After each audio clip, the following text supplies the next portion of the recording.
Hey, shalom, shalom, shalom lakam, which is peace unto you all.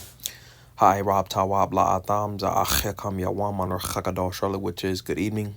This is your brother Yawam from the GMS camp in Charlotte. Nacham Atam Kaya. Malak Shamayim Kwa repent ye, for the kingdom of heaven is at hand. Call Halayim La. La Banawa Yahweh Bahasham, Yahweh Shai Bahasham Rachak, Wadashwa Mashana, Allah Zakwanim Nawa. Wamalakyam Sharachagadal, which is all praises to our Father Yahweh, which means he exists. Bahasham, in the name Yahweh Shai delivers. And double honors to the elders and apostles of Great Millstone. Zayah Shaya, this is Isaiah chapter 19. All right, and we'll start at verse 1, and it says, Message to Egypt. All right, verse 1, Isaiah 19 and 1. And it says, The burden of Egypt. It says, Behold, the Lord rideth upon a swift cloud, and shall come into Egypt, and the idols of Egypt shall be moved at his presence, and the heart of Egypt shall melt in the midst of it. All right, the burden of Egypt, Egypt 2.0, because, the Lord visited ancient Egypt, you see, which this right here is talking about America, Babylon the Great, which is also likened unto Assyria, Egypt, Babylon, and, various different other places in the scriptures, but pretty much just going into this, it says the burden of Egypt, that burden. Let's get this word for burden. All right. And it says mash'ah, and it says load, it says lifting, it says carrying, it says that which is carried or brought or borne. It says a burden, it says specifically tribute or abstractly, porterage, figuratively, an utterance, chiefly a doom. All right, so it's a doom, all right, awaiting America, Babylon the Great, because the scriptures say, this place is sins and deeds, essentially, roughly paraphrasing, have reached into the skies. All right, so it's a burden, it's essentially something that, this place has to look forward to, for what they have done, against the Lord. All right, so Isaiah 19 and 1 says that burden of Egypt, behold, the Lord rideth upon a swift cloud. All right, and the Lord Yahweh, is dispatching his son Yahweh Shai, on that father's ship. All right, and it says, behold, the Lord rideth upon a swift cloud, and shall come into Egypt, and the idols of Egypt shall be moved at his presence, in which, the idols are essentially being moved currently, by this truth. All right, because essentially, as 2 Corinthians, the 10th chapter, all right, goes into, all right, the Lord Yahweh Shai, he's the express image of the scriptures, all right, pursuant to Psalms 40 and 7. All right, so this word is essentially taking down those strongholds, all right, and that essentially, represents, the idols of Egypt being moved, all right, and it says, and the heart of Egypt shall melt in the midst of it, all right, and ultimately, by way of this truth, all right, the heart of Egypt, all right, is essentially melting, it's dissolving, all right, it's vanishing away, all right, because, what is that the heart of Egypt go into, that American dream, that is no longer a thing, all right, no, it's no longer masses of people, going to college and, going to college, after college, getting a degree and, moving on to these different jobs, you see, because the job market is shot. All right. Also, the housing market. All right. That white picket fence. All right. With the dog and the family and stuff like that. That's no longer a thing in America, you see, because, again, for one, there's no jobs. All right. Student loans, they're super expensive, so it's damn near like, paying a, it's like damn near, pay, for lack of better words, a death note, you see, because that would essentially be, something that, some people or a lot of people, pay until, they damn near in the grave, but, I'm gonna read it back. Isaiah 19 and 1, it says, the burden of Egypt, behold, the Lord rideth upon a swift cloud, and shall come into Egypt, and the idols of Egypt shall be moved at his presence. All right. And ultimately, the idols of Egypt, all right, it's various different idols, all right, in America, Babylon the Great, which is spiritual Egypt. All right. People confide in JC, people confide in Islam, people confide in, Bahi or whatever else, people essentially confide in these different things, you see, but again, pursuant to 2 Corinthians, the 10th chapter, I'm gonna get it real fast. Since I quoted it, this is 2 Corinthians 10 and verse 4. It says, For the weapons of our warfare are not carnal, but mighty through the Most High to the pulling down of strongholds, casting down imaginations and everything that exalteth itself against the knowledge of the Most High, and bringing into captivity every thought to the obedience of Hamashiach. You see, so this truth ultimately pulls down those strongholds, all right, whether that be JC, all right, Islam, Buddhism, all right.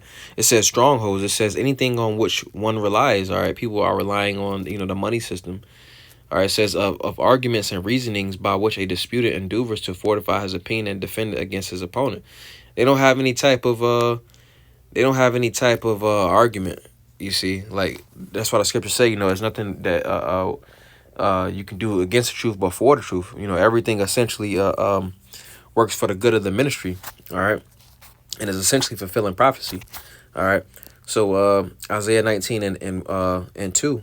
All right, it says, and I will set the Egyptians against the Egyptians. You see, because verse 1 says, the heart of Egypt shall melt in the midst of it. What was one of those things that was in the American dream? All right, you had the white picket fence, you had the house. All right, with the house you had the neighbors. You see, and which had neighbors, it's in a community. All right, and what type of community does America Babylon the Great push? All right, they push a conglomeration. All right, everybody is one people. It's a melting pot. You see, so the Lord is doing away with all of that. You see, because that goes into an idol as well. Pretty much people. They essentially want to be together. You see, but the Lord made all the nations different. All right, pursuant to I believe it's in Sirach, the 33rd chapter. Isaiah 19:2 says, and I will set the Egyptians against the Egyptians, and they shall fight everyone against his brother, and everyone against his neighbor, city against city, and kingdom against kingdom. And pretty much going into infighting. It's not going to be a conglomeration. It's not going to be a conglomerate. It's not going to be a melting pot. As it is today. You see, which the Lord again. He's essentially dismantling this. To where it's division on every side. Verse 3 it says, the spirit of Egypt, which I want to actually get a precept with that.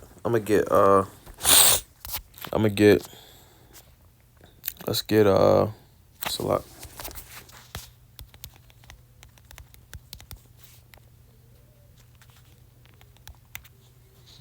This is Matthew chapter 12 and verse 25. It says, and Yahweh knew their thoughts and said unto them, every kingdom divided against itself is brought to desolation, and every city or a house divided against itself shall not stand. And that's essentially what's going on, in America. All right. Everybody is divided on all fronts. You got a gender war. You got a class war. Poor. The rich versus the poor. All right. You got a race war. Okay. You got this war. You got that war. You got the left wing versus the right wing. All right. It's divided on all fronts. You see. So this place isn't going to stand, and essentially it's going to reach its demise. Here come soon, or soon come. All right. Verse 3 it says, and the spirit of Egypt shall fail in the midst thereof, and I will destroy the counsel thereof, and they shall seek to the idols, and to the charmers, and to them that have familiar spirits, and to the wizards. All right, and that's essentially, what they're doing. All right, because when we look at, ancient Egypt, all right, they essentially confided, in their left-hand wisdom. I'm gonna get this real fast. This is 1 Kings chapter 4 and verse 30. It says, and Solomon's wisdom excelled the wisdom of all the children of the east country, and all the wisdom of Egypt. You see, so King Solomon was, he was the wisest man. You see, so reason being that this is mentioned is because Egypt is known for their their left hand knowledge. All right, which that's essentially not going to deliver those that pretty much is not going to deliver America Babylon the Great. You see, because they're essentially tapping into that left hand madness. That's why, we're seeing things when we look at the entertainment industry, like why they have pillow fighting, why they have, fighting, boxing on, the ice hockey rinks. And that's because, they understand that, if they can distract the people, right, that ultimately goes into, essentially them, tapping into those left hand means, they're communing with spirits, and they tell them to hey, do this, do that, to keep the people distracted. You see, but that's not going to work. All right, I'm gonna read it again. Isaiah 19 and 3. It says, "In the spirit of Egypt shall fail in the midst thereof, and I will destroy the counsel thereof, and they shall seek to the idols and to the charmers and to them that have familiar spirits and to the wizards." All right. And ultimately, again, all right, it's not going to work in their benefit, all right, because those that, tap into that left hand type of stuff, it's not wisdom, and it's not going to be beneficial, to reiterate. Let's get this real fast. This is Bon Sirach, chapter 19, and we'll get verse 22, you see, because that scripture said, they're going to start, seeking to the idols and to the charmers and to the wizards.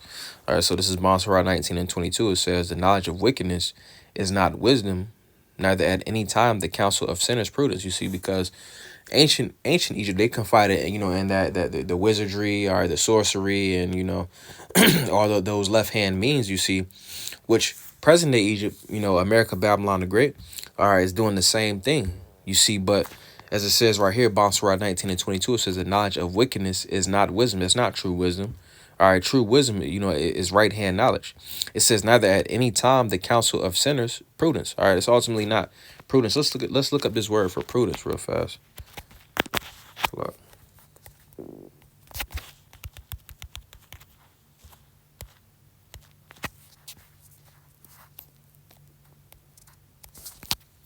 Prudence, it says the quality of being prudent, cautiousness. It says wisdom. All right, so when someone's cautious, essentially they're using wisdom. All right, cautiousness is awareness. All right, so going back to this, it says the knowledge of wickedness is not wisdom, not that any time the counsel of sinners prudence, you see, because true prudence is going to be a healthy level of awareness, you see. So ultimately, they're essentially putting themselves in a trick bag, you see, because those that essentially tap into those means, all right, this is their punishment right here, Exodus 22 and verse 18, and it says, thou shalt not suffer a witch to live, you see. So this place has, a lot to pay for. All right, I'm gonna get one more and that'll be it. This is this is let me see, Revelation chapter 18. All right, and we'll get verse 3. We'll get verse 6. Verse 5, it says, for her sins have reached unto heaven, and the Most High hath remembered her iniquities. Reward her as she rewarded you, and double unto her according to her works. And the cup which she hath filled to her double. And that's why the scriptures essentially entitled this place Maratayam. Maratayam means double rebellion. All right, so for that double rebellion, they're going to receive of double bitterness.